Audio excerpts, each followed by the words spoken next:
Greetings, metalheads. George here from No Nonsense Metal Reviews, and I'm back once again with another album ranking review. Yes, ranking the albums time once again, and this time I'm tackling the full-length studio albums of one of the most important, one of the best bands in death metal. Certainly a Florida death metal legend, a band that really did kind of spearhead, or certainly were at that spearhead of the Florida death metal sound, the US death metal movement.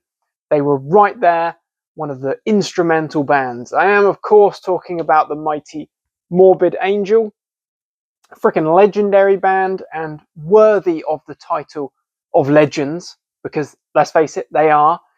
Morbid Angel, you could say it's a bit of a cheat. We don't have that many full-length albums actually in their discography. Over the years, they have released some absolute gems, of course, some truly legendary albums, some maybe not so legendary. But in total, there is only the 9 full-length studio albums. If we don't include the intended to be first album, which I do actually have right here. It is the Abominations of Desolation release. So this is more of a retrospective. This came out a bit later on. But we've only got the 9 full-length studio albums. But this was no less challenging. 9 albums, yeah, that's not that many. But this was seriously challenging. And actually, I found this experience delving back into Morbid Angel's full-length discography to be both enjoyable and surprising, because some of the albums that I kind of thought pretty sure that's going to be a high scorer scored a little bit less high, and some that I thought maybe won't score quite as high actually did better than expected. What this experience has reminded me of is the fact that Morbid Angel don't have any bad albums. As controversial as that may sound, there are no bad albums. There are just some albums that aren't quite as amazing as some others. So let's get things underway then. We've got 9 full-length albums in total. As I say, we're going to go from my least to my most favourite. Spoiler alert, disclaimer if you like. Yes, there's some obvious positions here, I will say, both in terms of most and least favourites. I'm sure you could probably guess a few already. But of course, this is entirely based on my opinion, one metalhead's opinion of how awesome these Morbid Angel albums are. So do keep that in mind. Share your rankings, of course, but keep this PG. So at number 9, predictably, this. This is, and I always get the title wrong, this is Illud Divinum Insanus. So this album is pretty much widely recognised as being a bit of a misfire for Morbid Angel. It's the last album to feature David Vincent, who came back into the band after a 3-album run with the brilliant Steve Tucker on vocals and bass. And Illud Divinum Insanus, just rolls off the tongue, is a bit of a weird one. I will say that this is not a terrible album. It is not. It is an interesting album. It's very experimental. It's very diverse. But it's just not great Morbid Angel. Morbid Angel have so many brilliant albums. 8 other fantastic top-tier albums. This album does have its moments, even too extreme. The kind of very interesting industrial techno sounding death metal track is, it's not terrible, I'd say. It's got some really, really great tracks. Blades for Balal, not quite sure. I Am Morbid. We've got Nevermore, Beauty Meets Beast. There's some interesting moments. It's an interesting listen. But it's just not absolute top tier freaking amazing bruising death metal. It's just a bit of an odd one, but still not terrible. So 2011's Illus is going in at number 9. Predictable. We got that out of the way. So at number 8 for me, we have another interesting album, Heretic. So this album is definitely a solid album, an interesting album that was released in 2003. Packs some serious punches. You know, this is Steve Tucker fronting the band, the last of that 3-album run for a while, for a number of years. I would say this is a solid album. It's a heavy album. It's pretty fast-paced in comparison to some of the previous works that tended to be a little bit slower, a little bit sludgier, murkier. But we've got some great moments here. In particular, Enshrined by Grace is a bruiser beneath the hollow. Praise the Strength, Stricken Arises, Within Thy Enemy. Where this album loses a few brownie points for me, and why it's at number 8, is the rather protracted outro to this album. You get a succession of kind of interlude pieces, silence, random little bits there. It's very odd. You get a humorous drum check. It loses pace at the end of the album. It almost kind of like fades out unexpectedly, a bit prematurely. The bulk of the album is a great album. It's heavy. You know, Trey, great guitarist, absolutely riffing up a storm there. The whole thing is just a little bit kind of out of whack. It's a great album, but kind of derails at the end there. In particular, I feel that this album sounds a bit murkier, even not quite as bold and freaking in your face as the previous 2 albums, certainly, but still a good album nonetheless. So number 8 for me, 2003's Heretic. Okay, then number 7 is the most recent studio album. This is Kingdoms Disdained from 2017. So this album, when this album was released, it kind of polarized opinions. I seem to remember I did fall into the camp of fans who did like it. It's a heavy album. It sounds great. It's pretty freaking crunchy, really slow, dirgy riffing in there. But it was polarizing in the sense that some people seemed to really love it and some people absolutely hated it. Didn't quite understand the despise category there. I think overall it's a good album. Steve Tucker back in the band once again after the departure of David Vincent. So we had Steve back in the band alongside Scotty Fuller on percussions, on drums there. I wanted to mention that because it's one of the kind of standouts here. Obviously, you know, we haven't got Pete Sandoval, which is a bit of a shocker and a bit of a shame, but still some crushing drum in there, some pretty intense stuff. And then we've obviously got the main man there, Trey, still producing some killer riffs, some chuggy stuff.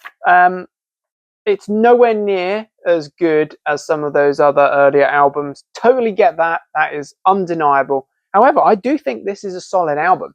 It's different. It's different. Just like Illud was different, this is again different. So, you know, it's a number of years apart. 6 years after that album, there's going to be change. There's going to be change there. But overall, I think this is a solid album, hence in at number 7 for me. Particular highlights, DEAD, or Dead, is a crushing number. The Righteous Voiced, Architect and Iconoclast is brilliant. The Pillars Are Crumbling is great. Yeah, just a solid album. It's a pretty bruising album. Heavy as you like. So, number 7 for me, Kingdoms Disdained. Okay, so this is where it does really get a bit more challenging. But at number 6, I'm going to go for it and say Gateways to Annihilation. Again, this is a brilliant album. It's a very heavy album. It's a very solid album, slower paced than the previous 5 albums. I think that this is a little bit more streamlined than its predecessor. It certainly has a few less kind of bells and whistles thrown in, literally. But you know what? I do really like this album. I feel that Steve does a great job. His vocals are brilliant. And actually, credit to Steve. I think that's a great cover.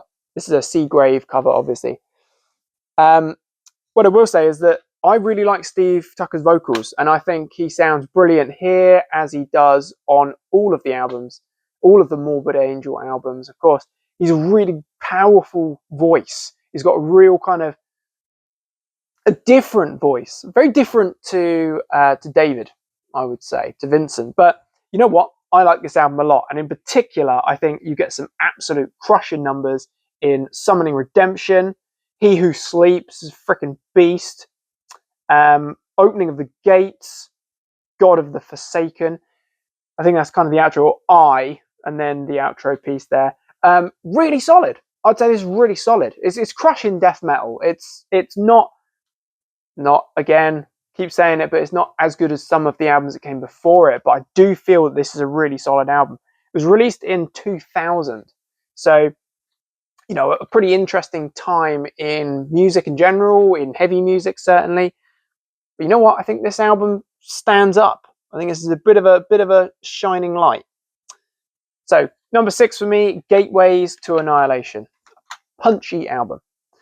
Okay, in at number 5 then, and again, this might surprise some people. I know there's a lot of people out there that have a lot of love for this album, and I freaking do love this album. But number 5 for me is Formula's Fatal to the Flesh. I think this is a fantastic album, and actually to say that it's anything less than fantastic is giving it a disservice, is injustice. This is a very good album. So it was the first album to feature Steve Tucker on vocals. It was released 1998. I really like this album. It's a heavy freaking album. It's slower paced again. Morbid Angel seemed to be on a declining speed, increasing, slow, really heavy riff kind of trajectory. The album is produced by Trey Azagthoth, always mispronounced. But you know what? It sounds really good. It's a heavy, really weighty album. Heaving Earth, Prayer of Hatred, Bil Sag, Nothing Is Not. Just that succession on its own is just freaking monstrous. It's absolutely crushing stuff. Proper crushing stuff. You know what? All the way through. All the way through. Hellspawn, The Rebirth, Covenant of Death.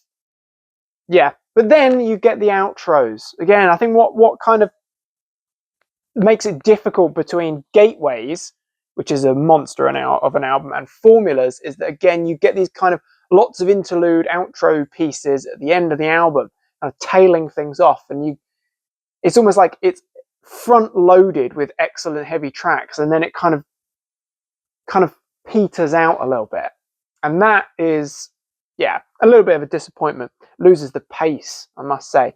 But overall, still, I think just for the weight of the first half of the album, or the bulk of the album, that is why it's at number 5. And just for me, just tops Gateways. So Formulas, bit of a beast. Love it, at number 5. So now we're into, obviously, the David Vincent era, the initial 4-album era. I love these albums.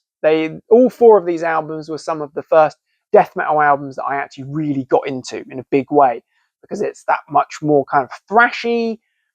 Certainly the earlier albums, a little bit more accessible. You know what? These albums I really stuck with over the years as well. So for me, album number 4 is the last album of that initial golden era. It has a brilliant cover. Actually, I have this on a long sleeve. This is Domination. Always loved that. Kind of reminds me of some sort of fantasy RPG kind of realm going on there. It's great. So this album, definitely a slower paced album than the previous 3 albums that came before it. But also, I feel like this is a much kind of like gloomier album. I don't know why, maybe it's just me. But it kicks off with an absolute beast, Dominate, which is just an absolute monster of a track. Where the Slime Lives is so heavy and dirgy and slimy, even. Then we've got Eyes to See, Ears to Hear, which is beastly. You've got the interlude of Melting. Nothing But Fear, Dawn of the Angry, This Means War, which is a bit of a highlight. It's brilliant. Even the monstrous, eerie closing Hate Work closes the album out. It's just freaking brilliant. Year of release escapes me on this one. It was 1995, in fact. I was going to say 94. I don't know why. But number 4 for me is the last of that golden era, Domination. Fantastic album. So this is where I really struggled. Numbers 2 and 3 for me just kept rotating. But I'm just going to go with it. Number 3 is Covenant. This is a superb album, absolutely brilliant. Faster paced than Domination, definitely. It was released in 1993, and it's just a freaking classic. Absolutely brilliant, love it. I do think, particularly on Domination and Covenant, David Vincent's vocals were at their kind of best. He sounds like an absolute demon, freaking demon. Rapture, Pain Divine, the kind of weird, groovy world of shit. Absolute beast. Lion's Den, the absolutely city-levelingly heavy and brilliant Blood on My Hands, and Sworn to the Black. Just those tracks alone, freaking amazing. Sandoval's drumming. That guy is one of the best drummers just ever. He's just a bulldozer, a freaking bulldozer. Absolutely love it. You can't really say much more. This is just a death metal classic, an essential death metal classic. Clearly, there's that much more growth by this point. There were 3 albums in. They just sounded so comprehensively beastly at this time.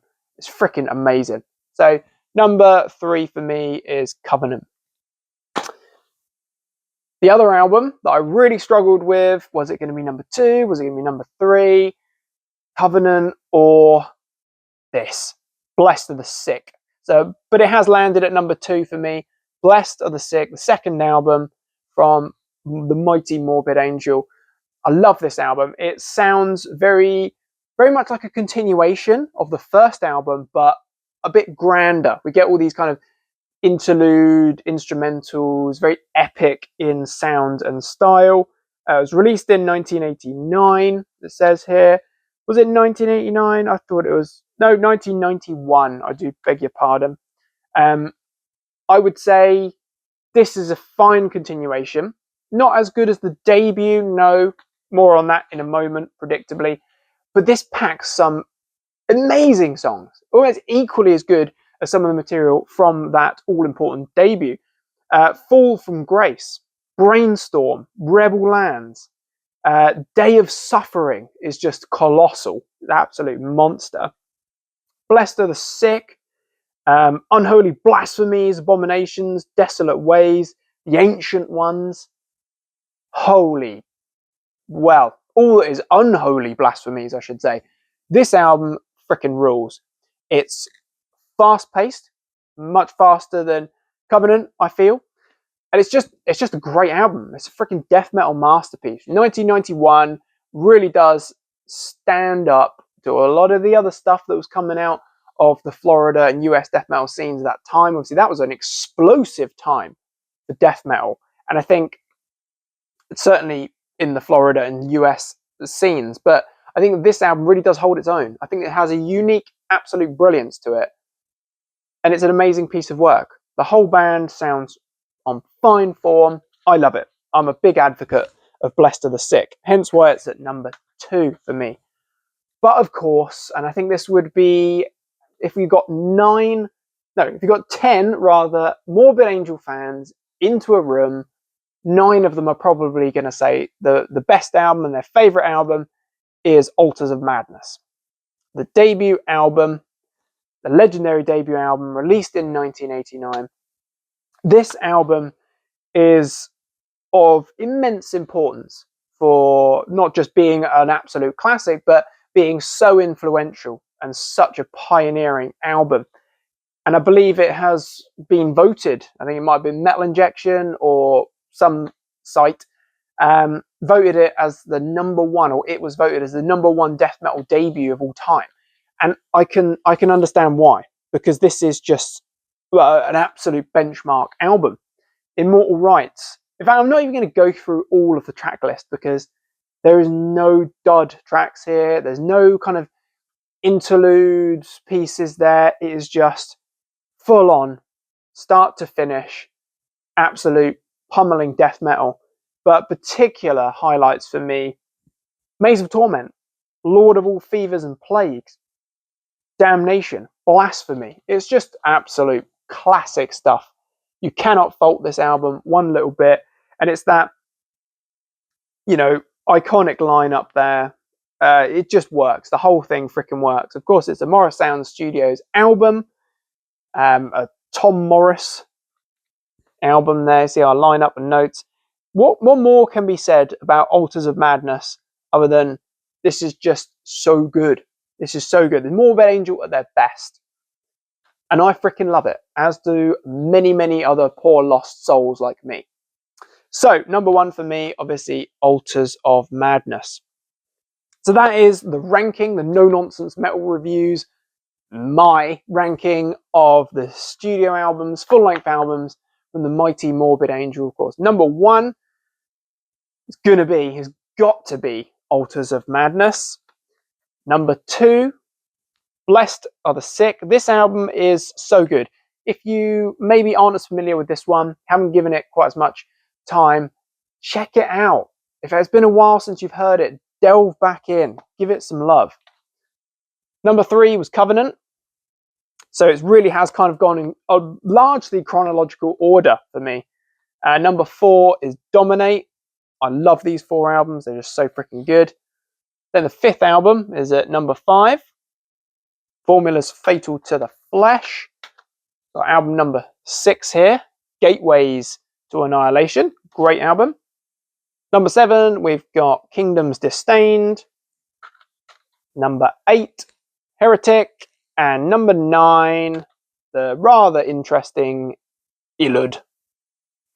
So, my friends, how do you rank the full-length albums, the 9 albums of the mighty Morbid Angel? But also, what do you think of my ranking? Keep it PG, keep it civilized, but interested to hear. Do get involved in the discussion, of course. If you're unsatisfied with just these 9 albums, I did mention earlier, you have got the Abominations of Desolation early works there, which is an interesting one to check out. Do check that out. But I honestly do feel, I've talked about this album many, many times here on the channel. Got it on CD, vinyl, and tape. If you like live, Entangled in Chaos, this is something you need to check out. It has some of Morbid Angel's best tracks in the best version you'll find them. In the raw, energetic, live atmosphere, and it's freaking killer. I love that live album to bits. Back to front, it is an absolute essential classic piece of work. So, my friends, hope you've enjoyed this humble album ranking of the mighty Morbid Angel. All hail the mighty Morbid Angel. Get involved in the chat. Let me know your thoughts and opinions on this one. How do you rank them? What does Morbid Angel mean to you? But thanks very much for watching. I hope you enjoyed. Do feel free to check back soon for more reviews and recommendations of all the good, heavy things. Please do support. It's very much appreciated. Like, subscribe, share, comment, all that good stuff. Till next time, my friends, listen to frickin' Morbid Angel. Take care of yourselves and stay heavy.